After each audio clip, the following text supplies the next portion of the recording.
Have you ever felt invisible? Like you're just a part of the background scenery in someone else's grand, important life? That's how Leah Carter felt every single night, balancing trays in a world of clinking glasses and muffled laughter she wasn't a part of. But a single whispered insult, spoken in a language they thought was their secret code, was about to change everything. They intended to mock the quiet waitress. They had no idea they were speaking to a ghost, and in doing so, they were about to resurrect a past she had killed and buried years ago. The air in Aria Ristorante was thick with the scent of truffle oil, old money, and unspoken power. It was a place where deals were signed over plates of seared scallops and reputations were quietly dismantled with a dismissive wave of a hand. For Leah Carter, it was just another Tuesday. Another night of sore feet, a strained smile, and the practiced art of becoming invisible. At 27, Leah had perfected this art.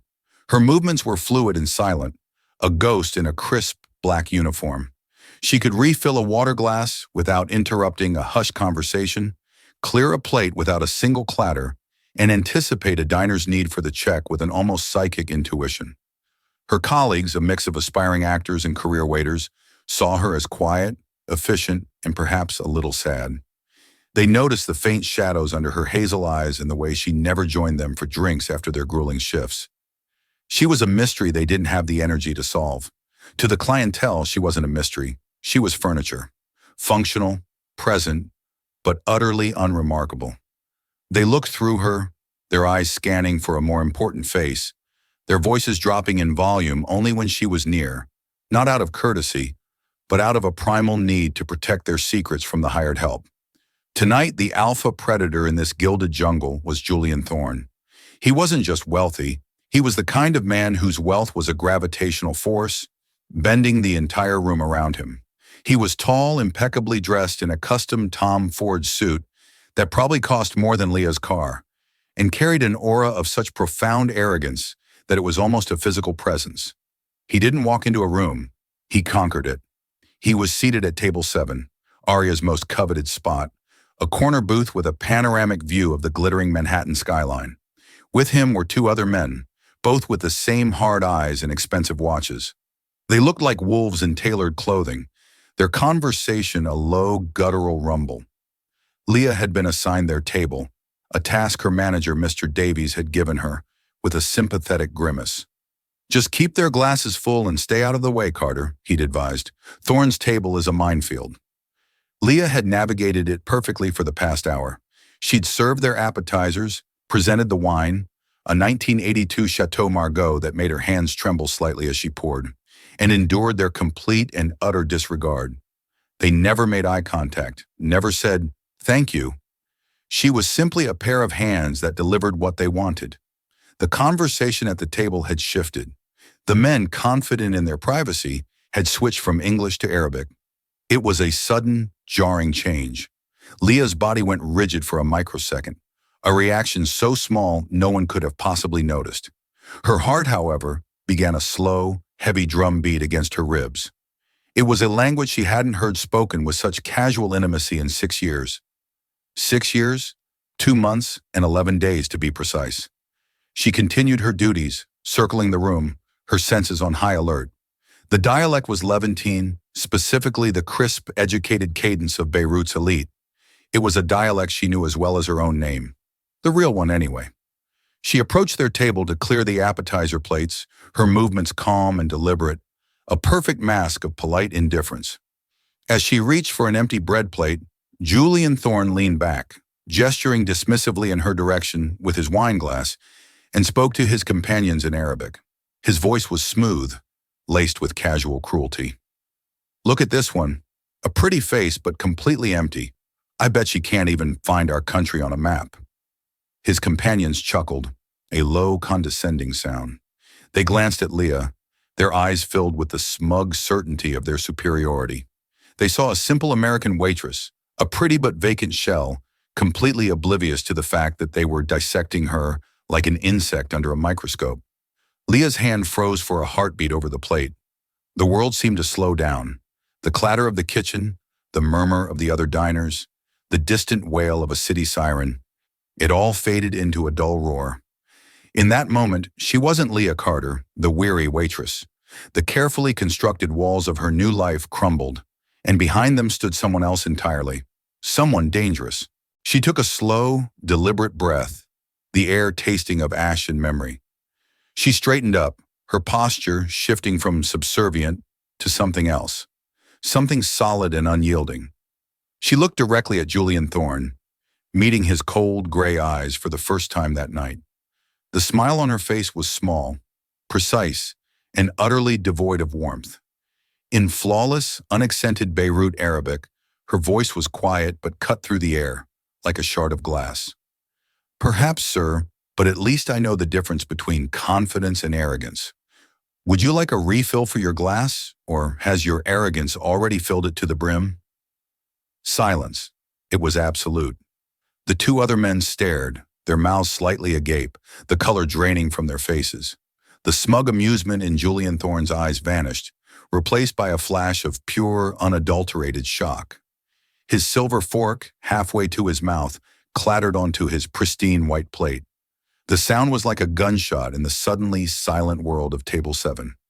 The invisible girl had just spoken, and in doing so, she had just aimed a loaded weapon at the most powerful man in the room.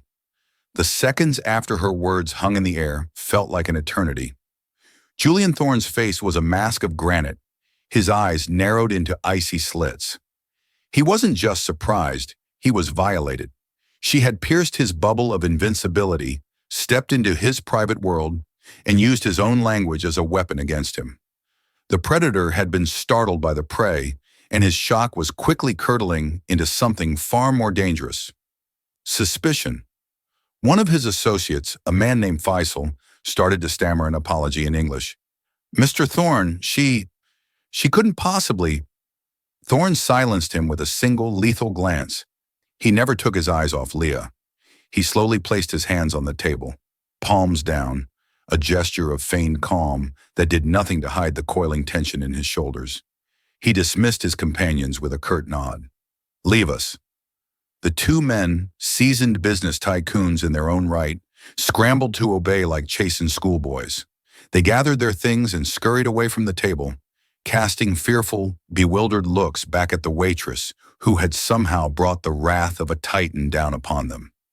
Now it was just the two of them. The vast, empty restaurant hummed around them, an audience to a play they couldn't hear. "Sit," Thorne commanded, his voice a low growl. It was not a request. Leah remained standing. "I'm sorry, sir, but I'm on duty." It was a feeble attempt to reclaim the persona of Leah Carter, the harmless waitress. But the ghost was already out, and it wouldn't go back in its box.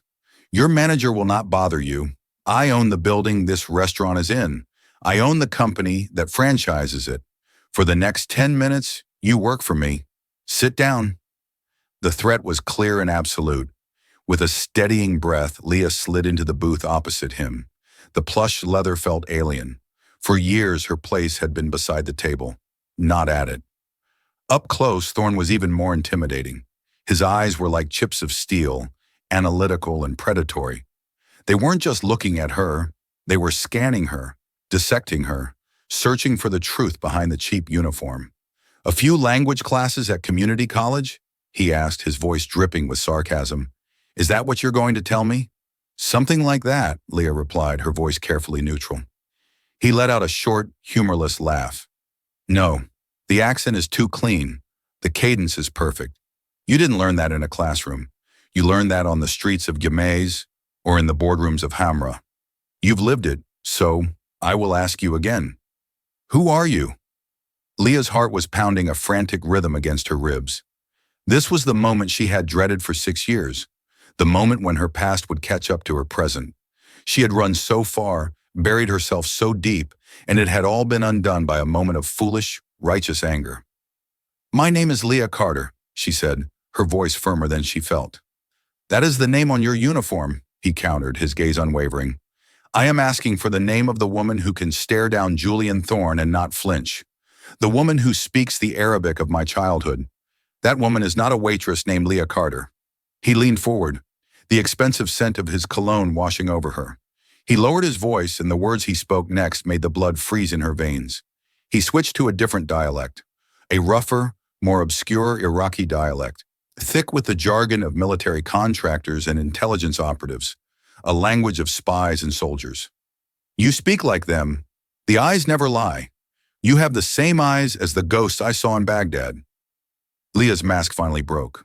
A flicker of raw, undisguised shock crossed her face. The Iraqi dialect was a skeleton key, unlocking a door in her mind she had welded shut. It was the language of sand-swept air bases, of whispered intel in armored vehicles, of the last conversation she ever had with the man she loved.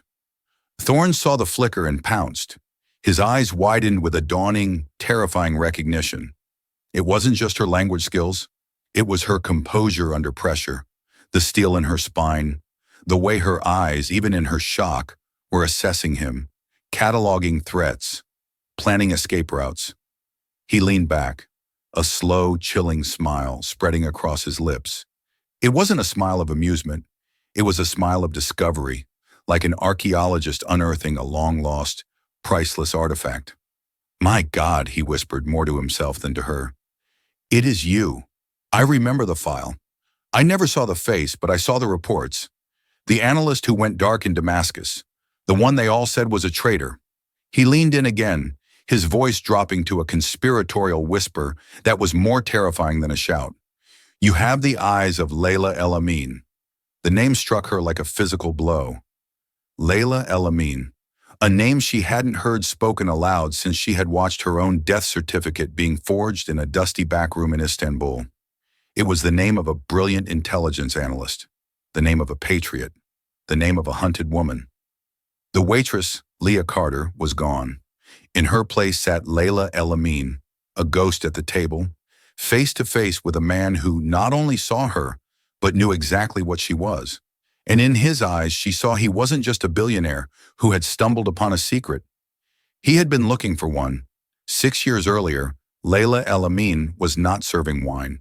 She was analyzing the flow of illicit capital used to fund terrorist cells.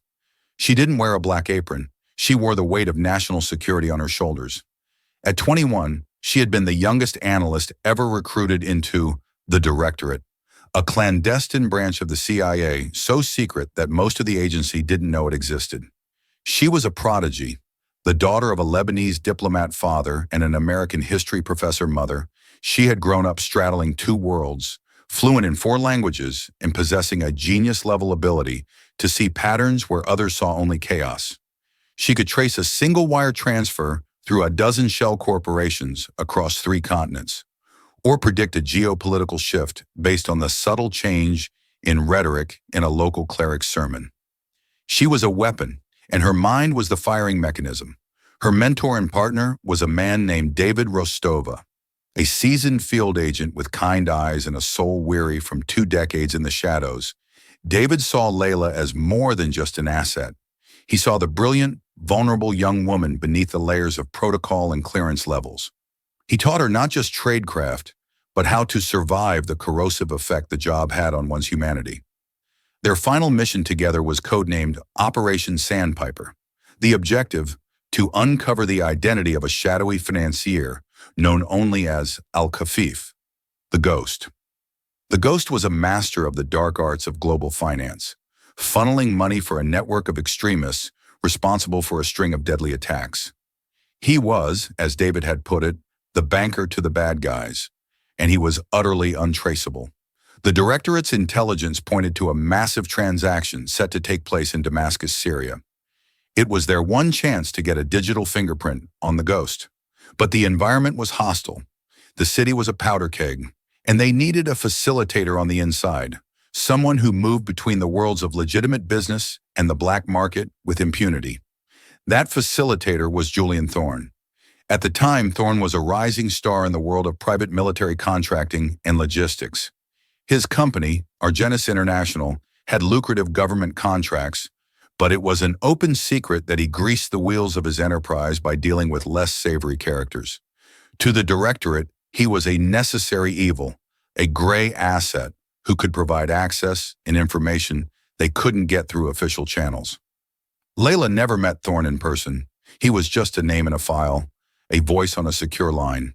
From their forward operating base in Turkey, She and David coordinated with him. Layla was the brains, analyzing the intel Thorne fed them, while David was on the ground in Damascus, ready to act on it. Layla hated it. Thorne's information was good, almost too good. He provided blueprints, security schedules, and financial data with an ease that felt reckless. "Something's wrong, David," she had told him over their encrypted comms the night before the operation. "Thorne is giving us the keys to the kingdom. Men like him don't do that without a price. It feels like a trap." David had tried to reassure her. "He's getting paid a fortune, Layla, and we've got his back against a wall. His cooperation is his get-out-of-jail-free card for some of his other extracurriculars. Relax. Tomorrow we catch our ghost." But Layla couldn't relax. Her analysis showed a statistical anomaly in the data flow from Thorne, a faint digital echo that suggested the information was being mirrored to a third, unknown party. It was a whisper, a ghost in the machine, but her gut screamed that it was important. She stayed up all night, frantically trying to trace it, but it was like trying to catch smoke. The next day, the operation went live. David, posing as a buyer, entered the designated bank in the heart of Damascus. Layla was his eyes and ears, watching satellite feeds, monitoring communications, her fingers flying across her keyboard. Everything was going according to plan. David confirmed he had initiated the data transfer that would allow Layla to finally ID the ghost. Then Thorne's voice came over the secure line. "Asset is compromised. The Syrians know you're there. Get him out, now." Chaos erupted. Before Layla could even process the warning, the bank's security feeds went dark. She heard shouting over David's open mic, then the distinct, terrifying sound of automatic gunfire. "David!" she screamed into her headset. "David, talk to me!" His last words were a gasping, pain-filled whisper. "It's a setup, Layla. Thorne. He played us. Run." Then silence. The fallout was catastrophic. David Rostova was dead. The mission was a complete failure, and the directorate needed a scapegoat. The mirrored data Layla had detected was found, but it was twisted to look like she had been the one leaking information. The file on her desk, the one with her frantic, last-minute warnings, mysteriously vanished. Julian Thorne's testimony painted her as a rogue analyst who had gotten her partner killed. She was declared a traitor. A burn notice was issued. She was to be hunted and eliminated by the very people she had served. Her only ally was a low-level tech officer who believed in her innocence. He gave her a 24-hour head start, a new identity, and a small pile of cash. She ran. She shed Layla El Amin like a snake sheds its skin, faking her own death in the chaos of a bombing in Istanbul and disappearing into the anonymous gray of the world. She became Leah Carter, a woman with no past, no family, and no future beyond the next paycheck. She drifted from city to city, taking menial jobs, living in constant fear, her only goal to remain invisible, until tonight. Now sitting across from the very man who had built her coffin, she realized her past hadn't just caught up with her. It had been waiting for her at table 7 all along. The name Layla El Amin hung between them, a ghost conjured in the opulent dining room. Leah, Layla, felt a cold dread seep into her bones, but years of training kicked in, smothering the panic before it could take hold. Her face became a neutral mask, her breathing slow and even. She was no longer a waitress. She was an operative deep in enemy territory. "I don't know who you're talking about," she said, her voice a flat line. Thorne chuckled, a dry, rasping sound. "Please, don't insult my intelligence, and more importantly, don't insult your own. The denial is a waste of precious time. The moment you answered me in Arabic, your fate was sealed. The only question left is what happens next." He leaned back, steepling his fingers. The power dynamic had shifted entirely. He was no longer just a billionaire diner. He was the puppet master who had just found a long-lost, very valuable puppet. "For 6 years I've wondered," he said, his voice musing. "I knew the official story was a lie. The directorate doesn't create scapegoats. They create martyrs. But killing their best analyst, even a rogue one, seemed inefficient. I always suspected you were smart enough to disappear. I even had a few of my people look for you. Discreetly, of course. A ghost looking for a ghost." "Why?" The word was out of her mouth before she could stop it. It was the one question that burned through her fear. Why would the man who destroyed her life look for her? Thorne's expression darkened. The smugness vanished, replaced by a flicker of something she hadn't expected. Frustration. Maybe even a hint of fear. Because our mutual friend, Al-Khafif, the ghost, has become a problem, he said, his voice low and intense. The Damascus operation, it didn't just go wrong for you, it went wrong for me too, he explained. The original plan, he claimed, was for him to feed the directorate enough information to disrupt the ghost network, weakening a business rival while he skimmed a fortune and earned a get-out-of-jail-free card from the Americans. But the ghost was smarter than he anticipated. He sniffed out the trap. He turned the tables, feeding Thorne false information that led David into the ambush, making it look like Thorne and Layla were the conspirators. He played us all, Thorne spat, the venom in his voice sounding genuine. He used the chaos to consolidate his power, and for the last 6 years, he has held the truth of what happened in Damascus over my head. He has been blackmailing me, using me as his personal banker and fixer. He has bled my companies for hundreds of millions of dollars. Layla listened, her mind racing, processing every word, searching for the lie. It was a plausible story, a story of a deal between devils that had backfired. Why tell me this? She asked, her voice steady. What do you want from me? The men I was with tonight, Thorne continued, ignoring her question. They were emissaries from a Saudi prince.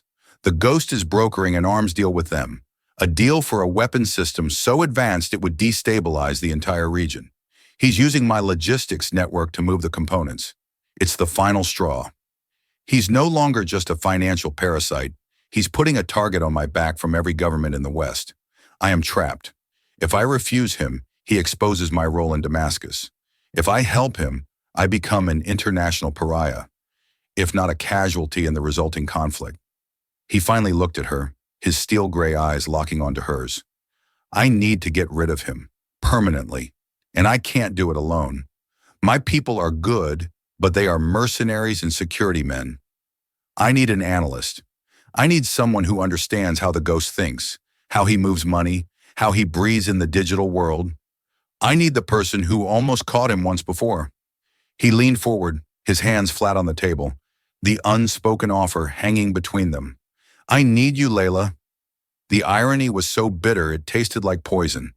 The man who had branded her a traitor now needed her to save him. He was offering her a deal with the devil, a chance to step back into the world that had tried to erase her. And what do I get out of this? She asked, the question cold and sharp. Besides the pleasure of helping the man who ruined my life? Everything, Thorne said without hesitation. I have resources you can't even imagine. Supercomputers, surveillance teams, a private jet, untraceable bank accounts. More importantly, I have the original, unredacted Damascus file. Layla's breath hitched. That's right, Thorne said, seeing her reaction. The file that proves your innocence. The one with your warnings, my full unedited testimony, and the server logs showing the ghost mirroring our data. The ghost used a fragment of it to blackmail me. I managed to secure the entire file as insurance. It's my leverage, and it can be yours. Help me take down the ghost, and I will hand you the file.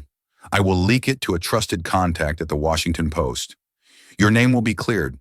The world will know David Rostova died a hero, and you were the one who tried to save him. You'll get your life back. It was an impossible offer. Revenge against the man who killed David. Justice for herself. A chance to reclaim her own name. It was everything she had ever dreamed of in her loneliest, most desperate moments. But the price was stepping back into the fire, and this time, the flames were being tended by Julian Thorne himself. Could she trust him? Absolutely not. But could she afford to say no? He saw the conflict in her eyes. He played his final card. Refuse, he said, his voice turning to ice. And I walk out of this restaurant tonight. To protect myself, I may have to reluctantly confirm the old story. I'll make an anonymous call. I'll tell the directorate that the ghost they've been hunting for 6 years is serving calamari in Manhattan. They will be here before you can even clock out. Your quiet little life will be over. You'll spend the rest of it in a black site prison, or you won't even make it that far. It was an ultimatum, delivered with the casual brutality of a king sentencing a peasant. Help him, and she might get her life back. Refuse, and she would certainly lose what little she had. Layla looked at Julian Thorne, the architect of her misery, now her only desperate hope. The choice was clear. It wasn't a choice at all. Fine, she said, the word tasting like defeat and defiance all at once. I'll help you. But let's be clear about one thing, Thorne. I am not your employee. We are not partners. This is a transaction. I will get you your ghost, and you will give me back my name. And when it's over, I never want to see you again. Thorne smiled, a genuine, triumphant smile this time. Welcome back, Layla. The transition from Leah Carter back to Layla El-Amin was jarring, like waking from a long, drab dream into a hyper-realistic nightmare. One moment, she was calculating tips and worrying about a stain on her apron. The next, she was in the back of Julian Thorne's armored Maybach, gliding silently through the rain-slicked streets of New York, the city lights smearing into abstract art against the tinted windows. Thorne didn't speak to her during the ride. He was on his phone, issuing a stream of quiet, clipped commands in German. Sweep the penthouse. Activate the Faraday protocols. I want level 3 security active within the hour. No one in or out without my personal authorization. Layla listened, a part of her mind automatically translating and analyzing. He was locking down his fortress? For her? Or to keep her in? It didn't matter. She felt the old instincts dormant for so long, reawakening like predators sensing a hunt. The exhaustion of her double shifts evaporated, replaced by a surge of adrenaline that was both familiar and terrifying. The penthouse was a sterile palace of glass, steel, and white marble overlooking Central Park. It was less a home than a statement of untouchable power. Within minutes of their arrival, a team of discreet, athletic men in dark suits swept the apartment for bugs, their movements efficient and silent. Another woman, a severe-looking individual with a tight bun and a tablet, appeared. This is Eva, Thorne said by way of introduction. She's my head of personal security and logistics. She will procure anything you need. Give her a list. Eva looked Layla up and down, her eyes lingering for a moment on the cheap, worn-out shoes of her waitress uniform. There was no judgment in her gaze, only a cool, professional assessment. Ma'am, she said, her voice betraying a faint Eastern European accent. I need a hardware suite, Layla said, the words coming easily, the muscle memory of her old life taking over. At least 4 networked laptops with solid-state drives, military-grade encryption, and both Linux and Windows partitions. I need a dedicated encrypted satellite uplink, not connected to the building's main grid. I want access to real-time satellite imagery, global financial transaction databases, the darker the better, and a powerful decryption software suite, something on par with what the NSA uses. Eva didn't blink. She just tapped at her tablet. It will be here in 3 hours. I also need clothing, Layla added, suddenly conscious of her uniform, and a haircut. Leah Carter, the mousy waitress, had kept her hair long and unremarkable. Layla El-Amin needed to be sharp, efficient, invisible when she wanted to be, commanding when she needed to be. Consider it done, Eva said, before disappearing as silently as she had arrived. Left alone with Thorne in the cavernous living room, Layla walked to the floor-to-ceiling windows. The city spread out below her, a glittering web of light and life. For 6 years, she had been one of those anonymous lights. Now she was in the sky, looking down. Before we begin, she said, her back still to him, I want the proof. I want to see the Damascus file. Prudent, Thorne replied. He gestured to a large smart screen on the wall. He tapped a few commands into his phone, and the screen flickered to life, displaying a highly encrypted file directory. He entered a complex password. A single file appeared, labeled OP Sandpiper Archive. I will not give you the decryption key until our business is concluded, he said, but I will show you the table of contents. He unlocked a portion of the file. A list of documents appeared, their titles making Layla's heart hammer against her ribs. UL, AU, M in final. Analysis urgent flag. PDF de Rostova comms log.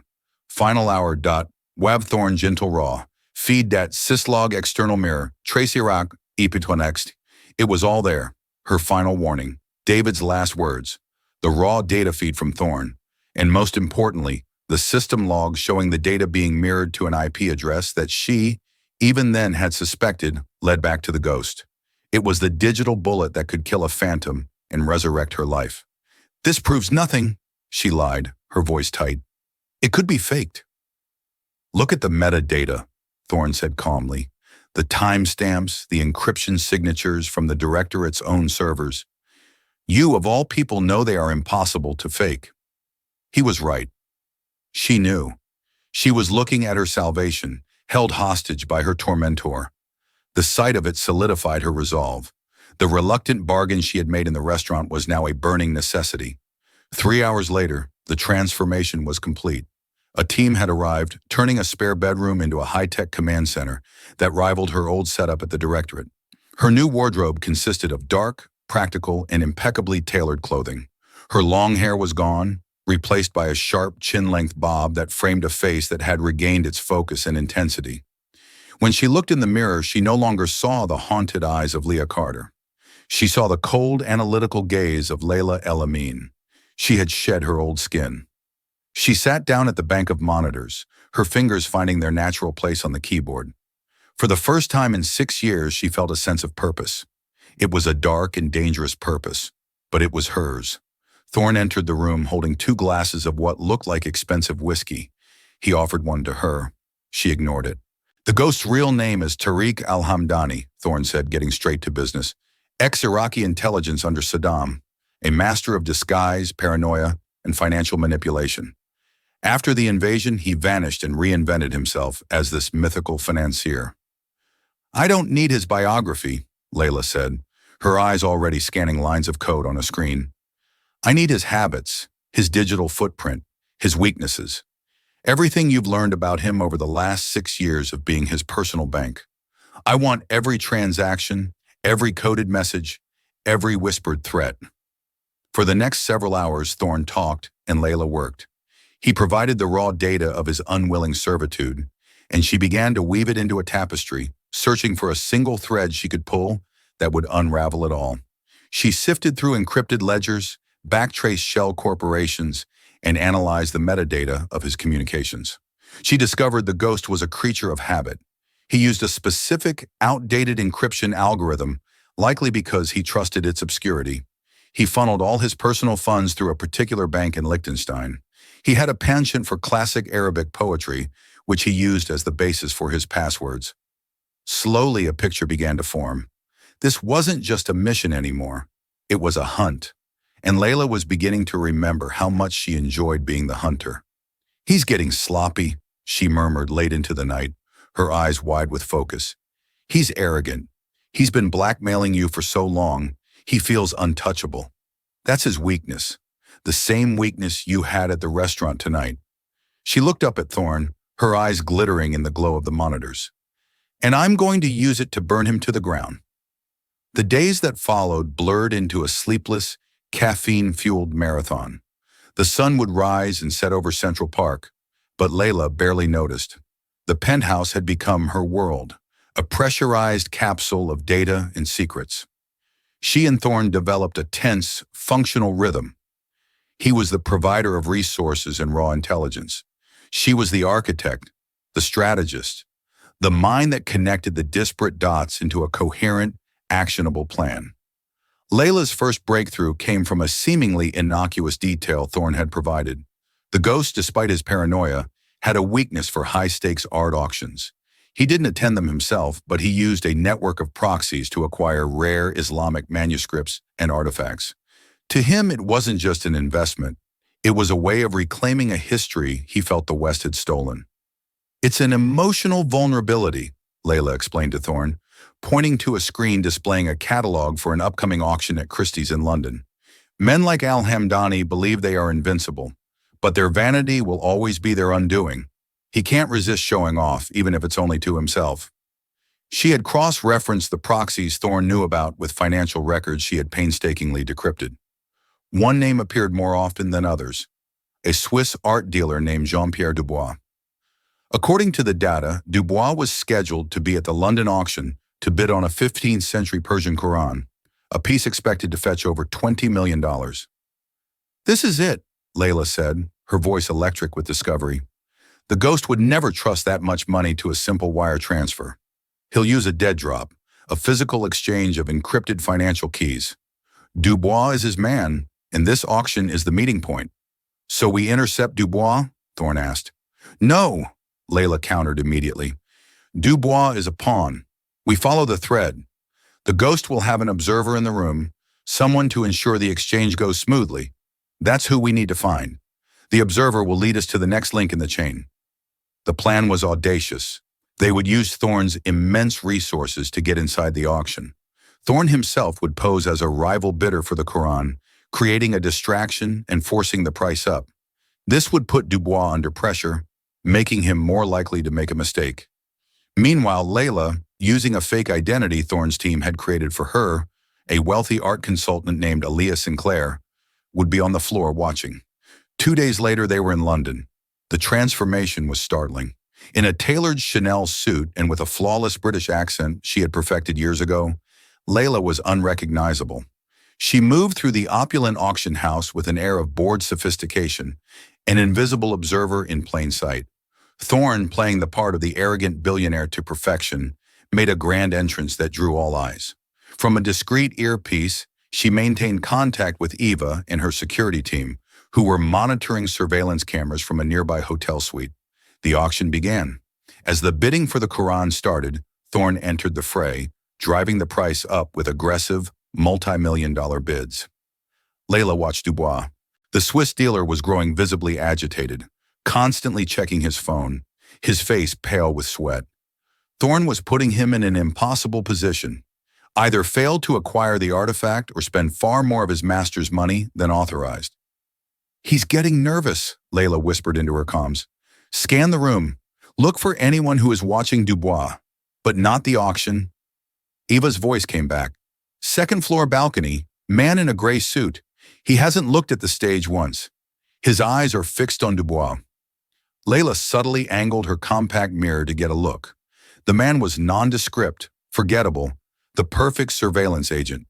When a frantic Dubois finally won the bidding at a staggering $32 million, the man on the balcony gave a nearly imperceptible nod before turning and leaving.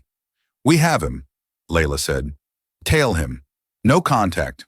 I want to know where he goes. The team followed the man to a small, unassuming cafe in Kensington.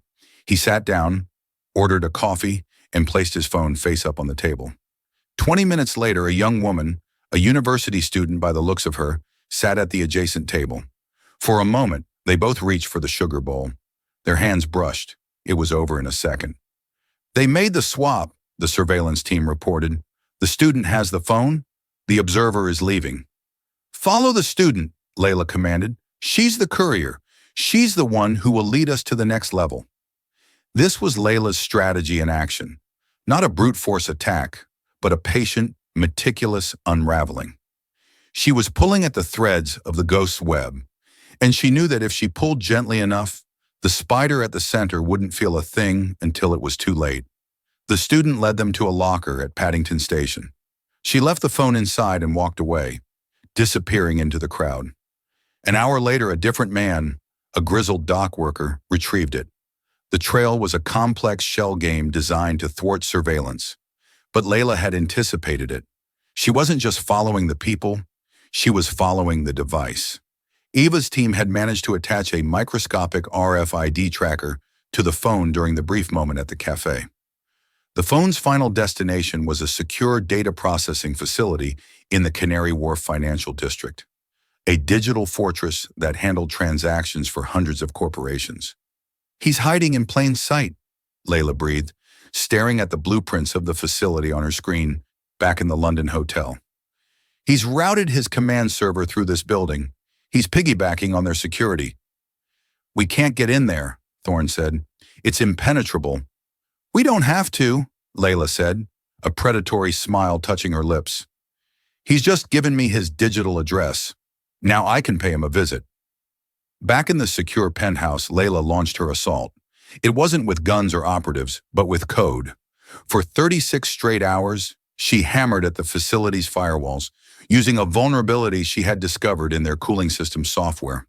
It was a back door, a tiny crack, but it was all she needed. She slipped past their defenses like a phantom, navigating the digital corridors of the server farm. And then she found it, Al-Hamdani's private server. It was an encrypted fortress, but Layla had the key, his love for classic poetry. She ran an algorithm she had designed, testing variations of lines from Al-Mutanabi and Abu Nuwas. After hours of brute force attacks, a line of text on her screen flashed green. Access granted. She was in. She had full access to the ghost's entire operation, his financial records, his communications, his plans for the arms deal, and, most critically, the unedited, raw audio file of his blackmail threats against Julian Thorne. She started a massive data download, every byte of it a nail in the ghost's coffin. But as the data streamed onto her server, she found something else. A hidden triple encrypted folder labeled Damascus Contingency. Her blood ran cold. Her fingers trembling slightly, she focused all her processing power on breaking the encryption. This wasn't part of the plan. This was personal. Minutes later, the file opened. It contained a single unedited audio recording. It was a conversation between two men, dated the day before David's death.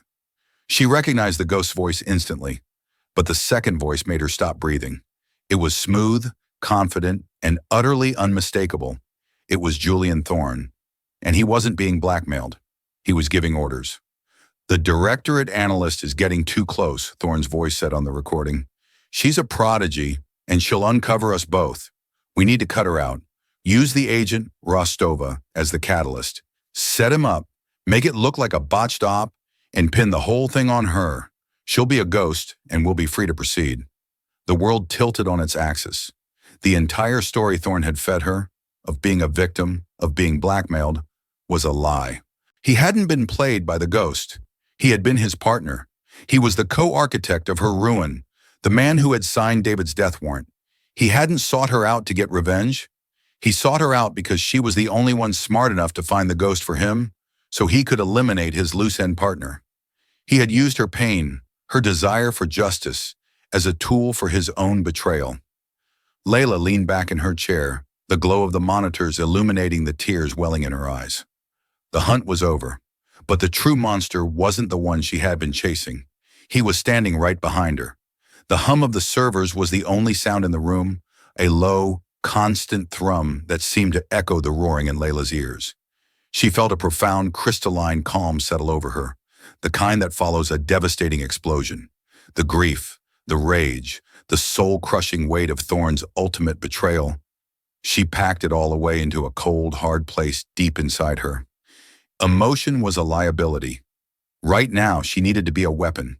She minimized the audio file, her face a perfect, unreadable mask. The data download from the ghost server was almost complete. Everything she needed to destroy both men was now at her fingertips. She heard footsteps. Thorne entered the room, a triumphant look on his face. He had been monitoring her progress from another room and knew she had breached the ghost server.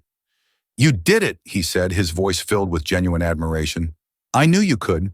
You are truly remarkable, Layla. Once we have Al-Hamdani, I will release the file. You'll have your name back. David will be honored as a hero. We both get what we want." He was a masterful liar. The ease with which he said David's name made her stomach turn. She met his gaze, her own eyes reflecting the cool, neutral light of the screens.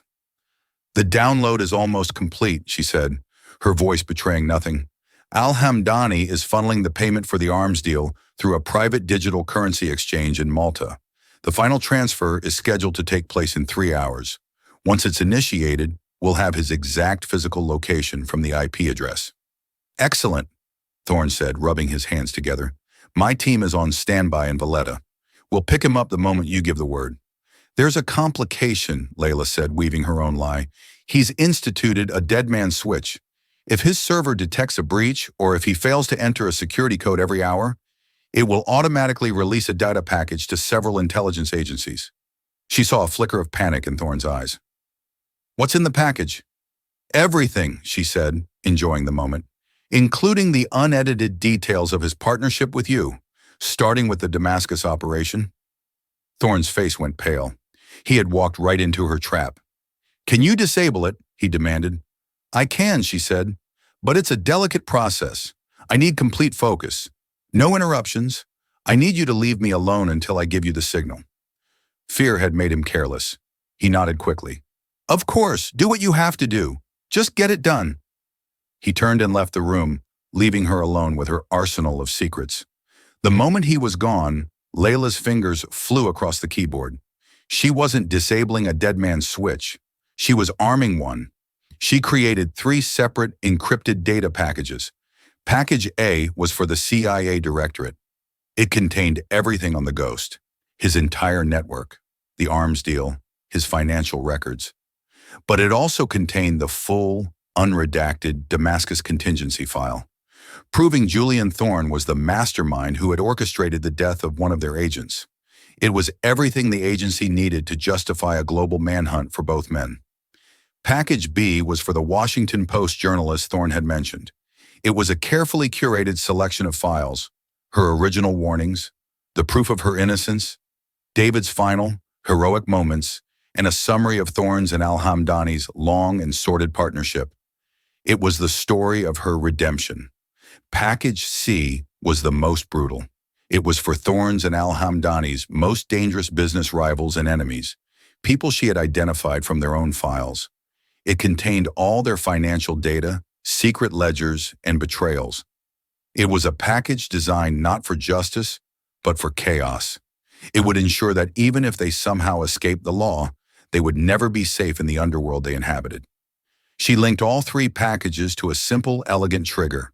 The moment the Maltese bank confirmed the final arms deal transfer.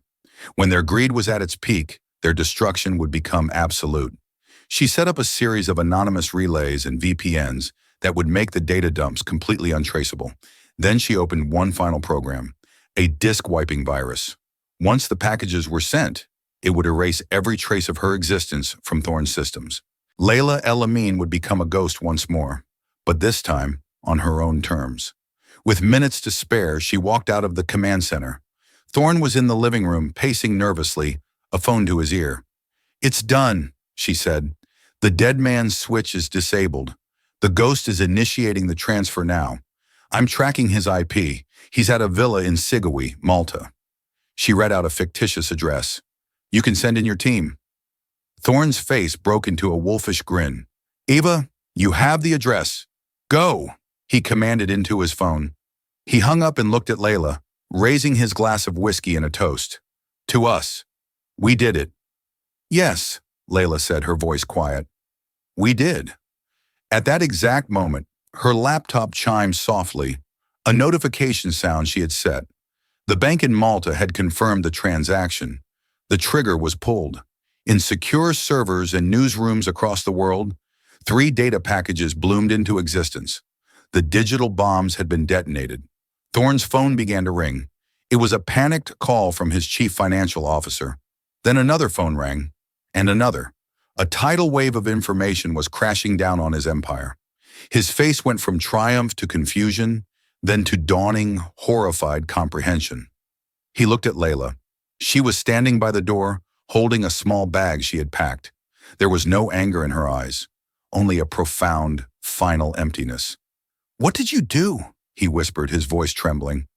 "You said it yourself, Julian," she replied, her voice as cold and clear as ice. "I'm a prodigy. I see patterns. And the pattern was you. It was always you." She didn't need to say another word. He understood. He had been so focused on the enemy in front of him that he never saw the one he had created at his side. "They'll hunt you too," he screamed, a desperate last-ditch threat. "No," Layla said softly. "The agency will be too busy cleaning up your mess.